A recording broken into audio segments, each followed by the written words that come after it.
Ako po si Anthony, ang primary operator ng EcoSolvent machine dito sa Roman. As of today po ay araw-araw po siya nagagamit. This week, ang EcoSolvent machine ay naka 270 meters.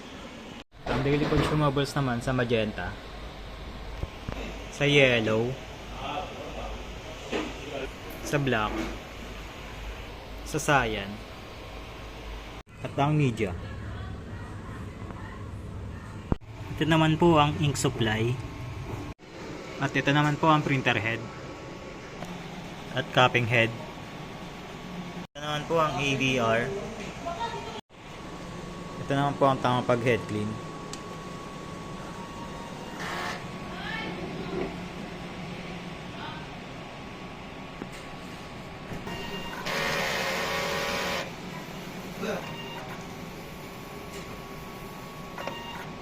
At nozzle check. Ito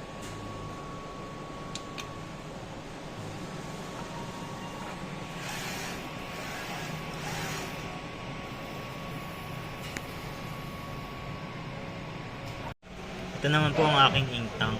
Araw-araw po ito nililinis.